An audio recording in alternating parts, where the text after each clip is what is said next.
Welcome to Ghana, a nation rich in history and culture. And today we devolve into two iconic landmarks, and that is the Black Star Stadium and then Kwame Nkrumah Memorial Park. Both symbolize Ghana's journey through independence, sports, and national pride. Black Star Stadium, originally known as the Accra Sports Stadium, was opened in 1962. It was built to host the 1963 African Cup of Nations with a seating capacity of 40,000, and it quickly became a focal point for sports in Ghana. When Kwame Nkrumah went to the United States to study, he was inspired by Marcus Garvey, who was a Jamaican, a political leader, publisher, and advocate of the Black nationalism.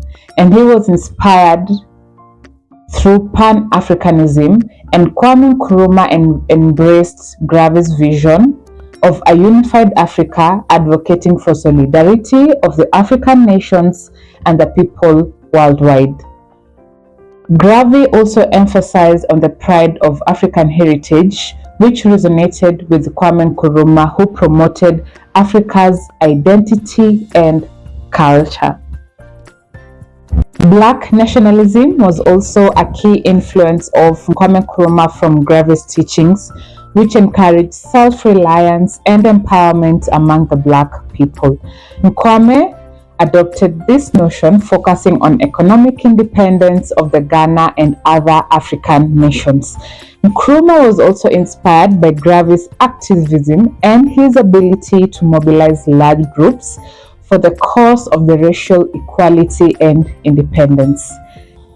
Economic self-sufficiency, or rather industrialization, was also a key influence of Nkrumah from Garvey. Garvey advocated for the economic upliftment of the Black communities, and Nkrumah implemented the policies aimed at industrializing Ghana and promoting economic self-sufficiency. Another key influence that Kwame learned from Garvey was the education and awareness. Garvey believed that in educating the masses about their rights and heritage, Nkrumah prioritized education as a means of empowerment of Ghanaians and raise of political consciousness. Founding organizations was also a key influence of Garvey, which Kwame Nkrumah learned from him. He learned that founding political organizations was important, and this was inspired by Garvey's Universal Negro Improvement Association into brackets UNIA. Nkrumah founded the Convention's People's Party in brackets CPP to galvanize the support of independence in Ghana. Nkrumah had a big admiration of Garvey's teachings that shaped his vision for the Ghana's independence and the broader Pan-Africanism movement. Garvey's principles of unity, empowerment, and self-determination were instrumental in Nkrumah's philosophy and actions as a leader. In the 20th century, Marcus Garvey had a shipping company called the Black Star Line, and it aimed in facilitating the transportation of people of African descent back to Africa. Garvey was a prominent figure in the Pan-African movement, which envisioned the Black Star Line as a means to promote economic independence and empowerment among the Black people worldwide. The company aimed to foster a sense of pride and identity, and it was part of a larger movement advocating for the repatriation of African Americans to Africa and particularly to Liberia. Despite initial enthusiasm, the Black Star Line faced numerous challenges, including financial difficulties and allegations of mismanagement, which ultimately led to its decline. Nonetheless, it remains a significant symbol of the early 20th century efforts towards Pan-Africanism and self-determination. Garvey's idea of the Black Star symbolized a united Africa and the aspirations of people of African descent worldwide, and hence the name Black Star Stadium in Ghana. When Nkrumah named the Black Star Stadium in Accra, he aimed to evoke a sense of pride and unity. The stadium became a symbol of Ghana's independence and a tribute to Garvey's legacy, representing hope and progress for Africans. By choosing this name, Nkrumah honored the historical significance of Garvey's message while promoting a vision of strong and united Africa and honoring the symbol of the Black Star that represents African freedom and unity. The Black Star itself is a central emblem of the Ghanaian identity, prominently featured in the national flag. The stadium has hosted various important events, including the international football matches, athletic competitions, and significant national celebrations. In addition to the stadium, a nearby Black Star monument, which is a prominent feature in Accra, serves as a symbol of Ghana's independence and the struggle against colonialism. The monument was inaugurated in 1961 and features a black star atop a pedestal, symbolizing freedom and the aspiration of unity among African nations. Both the stadium and the monument are not just sports venues, they are very important cultural landmarks that resonate with the pride of Ghanaians and serves as a reminder of country's journey towards independence and self-determination. Over the years, the stadium has undergone renovations and continues to play a vital role in Ghanaians' sports and cultural landscape. This venue not only hosted football matches but also significant events such as the 1978 and the 2008 African Cup of Nations. Its name Black Star pays homage to the Pan African movement and Ghana's status as the first sub-Saharan country to gain independence in 1957. The stadium has witnessed numerous memorable moments, from exhilarating victories and unforgettable performances by the legendary players like Abedi Pele and Michael Essien. In 2008, the stadium underwent significant renovations to improve facilities and enhance the experience for the fans. Today, it serves as a venue for local and international matches, concerts, and cultural events, remaining a vibrant hub of Ghanaian life. Just a stone's throw away from the Black Star Stadium lies the Kwame Nkrumah Memorial Park. This park is dedicated to the founding father of Ghana, Dr. Kwame Nkrumah, who led the nation to independence. Kwame Nkrumah was introduced to Marxist and nationalist ideas in the United States. This made him to join African American movement as well as Pan African nationalist movement. Nkrumah often visited Harlem and Washington. Over there, he spoke against imperialism. He did this in churches, classrooms, political rallies, street corners, and sometimes engaged other black intellectuals on the subject. Through these encounters, Nkrumah met some prominent people such as C.L.R. James, a historian and journalist from Trinidad, Nnamdi Azikiwe, a nationalist from Nigeria, and also Marcus Garvey, a politician from his nationalist politics, and co-organizing the fifth Pan-African Congress that was held in Manchester, with George Padmore from Trinidad, W.E.B. Du Bois from United States of America, Amy Ashwood Garvey, the first wife of Marcus Garvey, Peter Abraham from South Africa, and Jomo Kenyatta from Kenya. The fifth Congress that was held in Manchester was the main springboard for the decolonization process in Africa. Nkrumah also co-founded the West African National Secretariat with George Padmore to spearhead independence on the African continent. Finally achieved it on the 6th of March 1957. Nkrumah chose to declare the independence right here at the park deliberately, because here used to be a polo grounds and also a recreational center for the British colonial administration, and it was a ritual then. And the reason we call this place the Declaration Ground is Nkrumah stood right here on the 6th of March 1957 to declare independence. I beg your pardon. To declare independence for Ghana. Now, when you look at the statue right behind me, Nkrumah is stretching his right hand forward. It is inspired by a famous quote he made during his inauguration in 1957 that he said, "We face neither east or west, we face forward." After the Second World War came the Cold War, which began in 1947 and ended in 1991. It was fought on ideology between the United States and its allies on the west and the Soviet Union and its allies on the Eastern Bloc. Nkrumah chose a non-aligned policy during Ghana's out.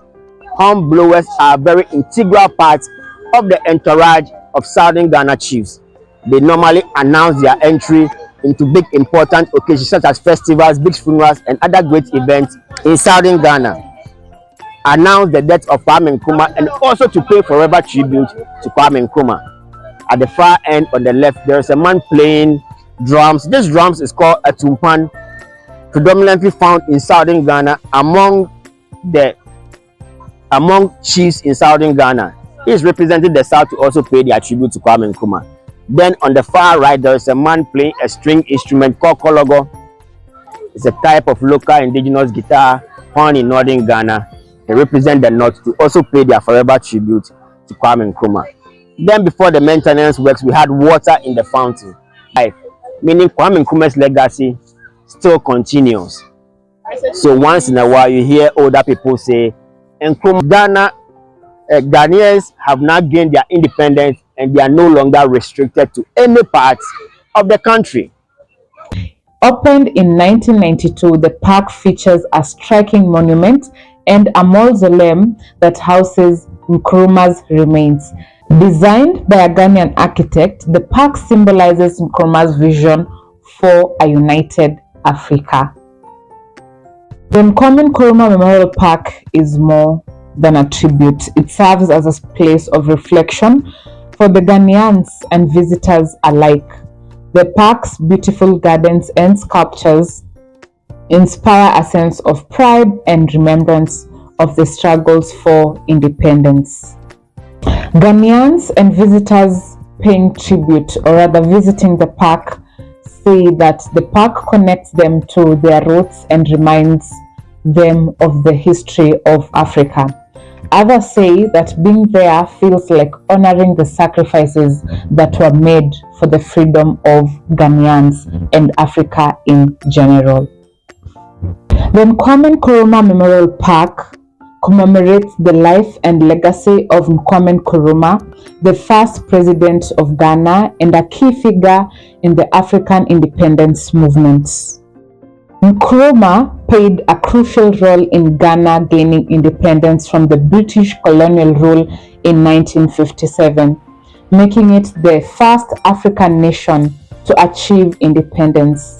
He was a prominent advocate of Pan Africanism and worked to unite African nations. Nkrumah, who was born on 21st of September 1909 in Coleful, Gold Coast, now Ghana, studied in the United States and the United Kingdom, where he was heavily influenced by Pan-Africanism and socialist ideas.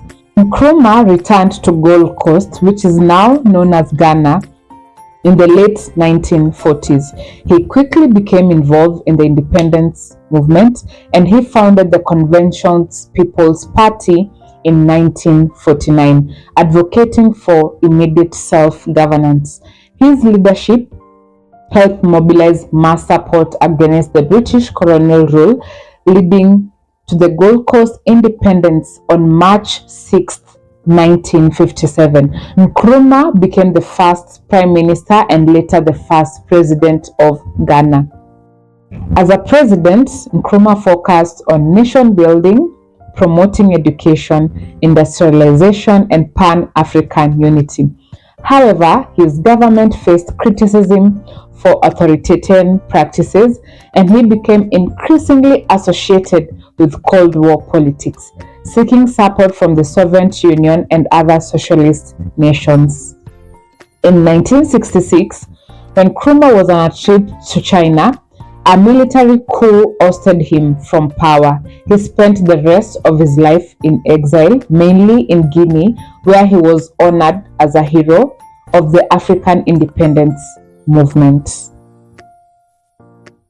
The Memorial Park was established in 1992 during a period of political stability in Ghana to honor his memory and ideals.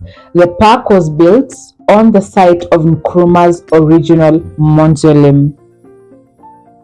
Some of the features in the park, including a mausoleum, which is a centerpiece of the park, where Nkrumah and his wife, Fathia Nkrumah, were interred. The structure is designed in a modern style and the features of a large statue of Nkrumah. The park is beautifully landscaped with gardens, monuments, and a museum that houses artifacts related to Nkrumah's life and Ghana's history. The park serves as a venue for cultural and political events, symbolizing Ghana's journey to independence and its ongoing development. Today, the Kwame Nkrumah Memorial Park is a popular touristic destination, and it serves as an important site for educational activities, reflecting on the values of leadership, independence, and the unity that Nkrumah championed. It stands as a reminder of his vision for Ghana and Africa as a whole. Visitors can explore the history of Ghana's independence, view artifacts related to Nkrumah's life and work, and enjoy the park's gardens and peaceful atmosphere. It is a significant cultural and historical site, reflecting Nkrumah's vision for a united Africa and his contribution to Pan Africanism. The Black Star Stadium and the Kwame Nkrumah Memorial Park together encapsulate Ghana's rich history. From thrilling sports to celebrating independence, these landmarks are woven into the fabric of the nation's identity, which is Ghana. On February 24, 1966, the government of Kwame Nkrumah was overthrown while he was on a state visit in China. A military coup d'etat was arranged with military leaders such as Colonel Kotoka, Major Afrifa, Lieutenant Ankra, and Police Inspector General J.W.K. Following his ousting, he lived in exile for several years, primarily in Guinea. During his time in exile, Nkrumah's health declined. He suffered from various ailments, including cancer, which was diagnosed in the late 1960s, and despite attempts at treatment, his condition worsened. Nkrumah spent his final years in Romania, where he received treatment for his illness. Despite his declining health, he remained politically active, writing and advocating for African unity. He died in Bucharest, Romania, where he had been receiving medical care. Nkrumah's death was met with both mourning and political implications back in Ghana. He was a polarizing figure. While many celebrated his contributions to Ghana's independence and Pan-Africanism, others criticized his authoritarian rule. Nkrumah died on April 27 of 1972 in Bucharest, Romania. His death was attributed to cancer, and he was 62 years old at that time. Nkrumah's death marked the end of an era in Ghanaian politics. He is remembered as a key figure in the fight against colonialism and for his vision of a united Africa. These contributions continue to influence African politics and Pan-Africanism. Nkrumah was buried in his hometown of Nkoful, Ghana, but his remains were later moved to the mausoleum in Accra, which serves as a memorial of his life and legacy. Tree is going up. It has been shaped like a tree, but this tree doesn't have branches. It doesn't have branches because Kwame Nkrumah, his vision, his ideas for Ghana and Africa all ended in 1966 when the coup took place. Now you can see Black Star up there, the Black Star, hope for Africa and all black people all over the world. In the mausoleum, we have two graves, Nkrumah in the middle and his wife, buried there in the year 2007. Upon her wish that should she die anytime, she wanted to be buried next to Kwame Nkrumah, her husband. The building was designed by a local Ghanaian architect called Don Arthur. Yes. Is Ghanaian African? Yes. Yes. Now, the akofena in this building has been turned upside down, standing for peace, meaning Nkrumah was a man of peace. Anytime akofena is turned up, it stands for authority. It's the power of traditional rulers, especially in southern Ghana.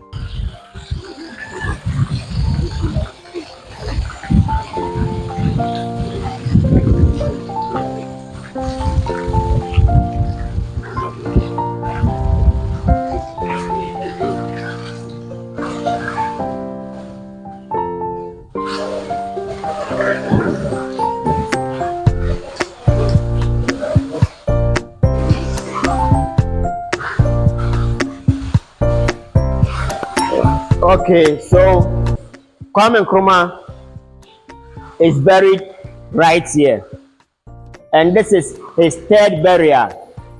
First buried in Guinea-Conakry, second buried at his home in Nkrofo, and here third burial.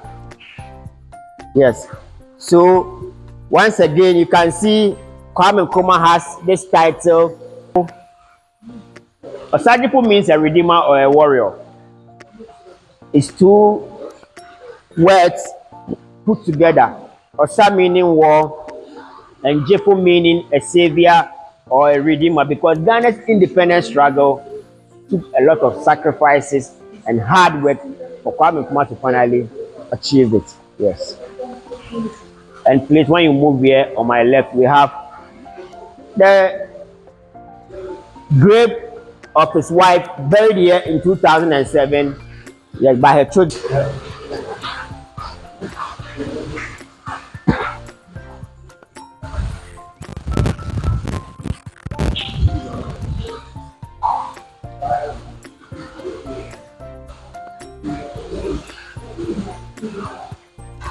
Guys, hope you're enjoying the history of Ghana so far.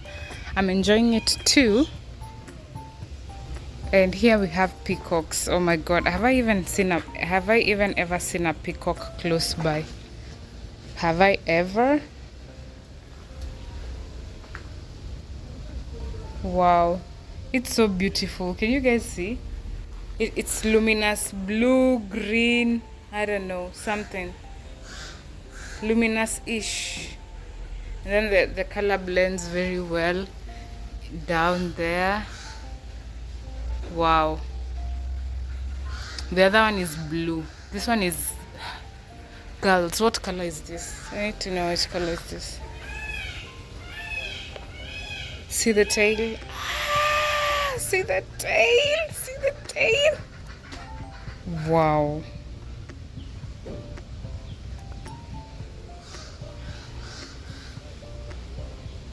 Let me not disturb them so much.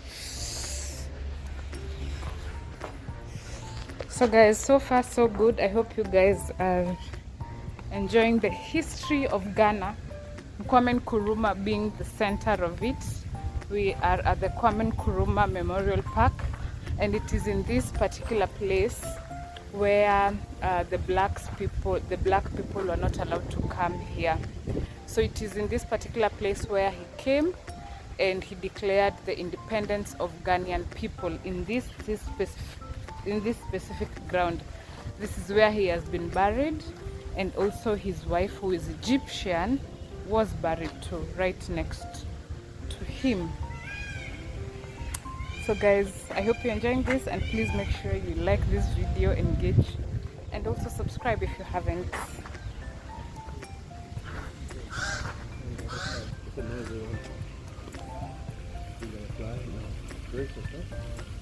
That's the male. How do you know it's a male? The tail? The female don't have a long tail? No, they're not pretty. The male and species of the birds and animals, they're the prettiest ones. In birds, the male are the pretty ones? In animal kingdom, the male is the prettier one. in female in humans, the female is the prettier one.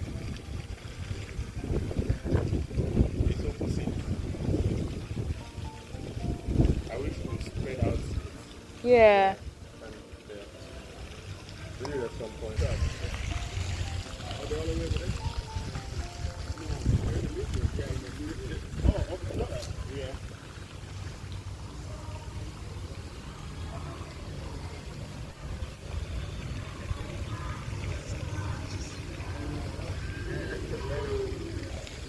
So guys, there's a place where we've entered.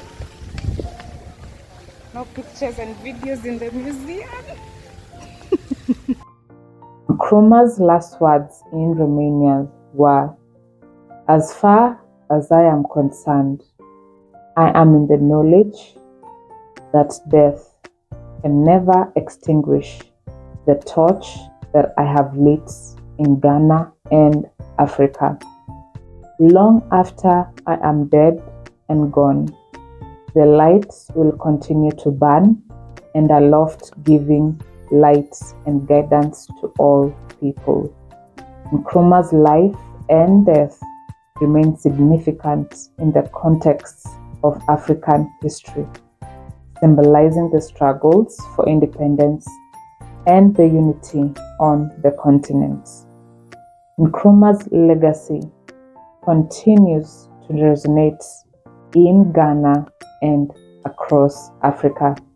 His commitment to the ideals of independence, self-determination, and unity remains a topic of discussion among scholars, politicians, and the general public. His death marked the end of a significant chapter in African history and left a complex legacy that continues to influence contemporary political discourse in the region. To celebrate our past, we also look forward to a brighter future inspired by the legacy of our heroes such as Dr. Kwame Nkrumah. Welcome to Ghana, a nation rich in history and culture.